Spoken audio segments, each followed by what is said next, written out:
बहुत समय पहले की बात है।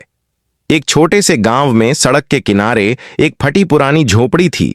उसी झोपड़ी में एक बूढ़ी औरत अपने छोटे बेटे के साथ रहती थी। उस औरत की जिंदगी में न कोई पति था और न कोई अपना रिश्तेदार। दुनिया में अगर उसका कोई सहारा था तो बस वही छोटा सा बेटा। झोपड़ी इतनी कमजोर थी कि तेज हवा चलती तो डर लगता था और बरसात आती तो छत से पानी टपकने लगता था। लेकिन उस झोपड़ी में मां और बेटे का हौसला कभी कमजोर नहीं हुआ। बूढ़ी औरत हर सुबह अंधेरा रहते ही उठ जाती थी। चूल्हा जलाकर जैसे तैसे 2 सूखी रोटियां बनाती, बेटे को खिलाती और खुद आधा पेट खाकर सब्जी का ठेला लगाने निकल पड़ती थी।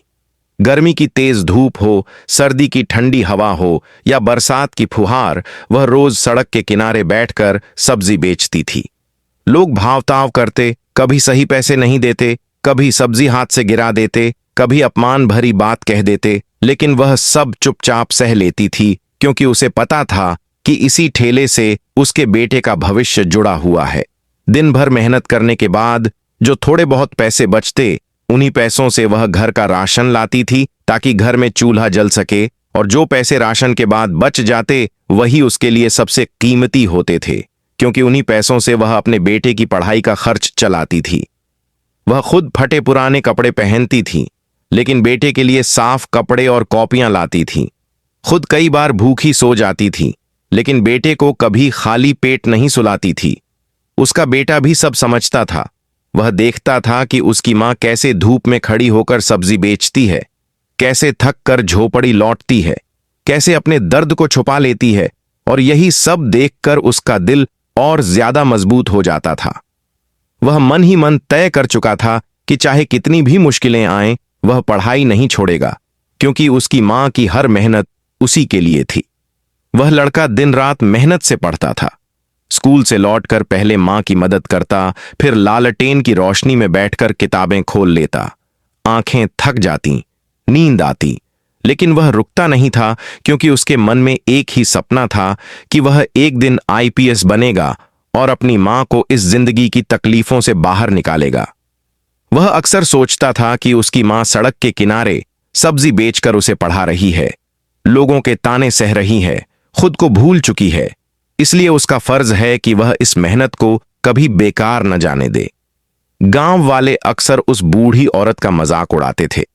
कहते थे कि देखो, यह औरत सब्जी बेचकर अपने बेटे को आईपीएस बनाने चली है। बड़े बड़े घरों के बच्चे भी यह मुकाम हासिल नहीं कर पाते, और इसे बड़े सपने देखने हैं। कोई कहता था कि पहले पेट भर खाना तो दे, फिर पढ़ाई की बात करे, लेकिन वह बूढ़ी औरत किसी की बातों पर ध्यान नहीं देती थी। उसका भरोसा सिर्फ अपने बेटे और अपनी मेहनत पर था। समय धीरे धीरे बीतता गया, लड़का बड़ा होता गया और उसकी पढ़ाई भी कठिन होती गई।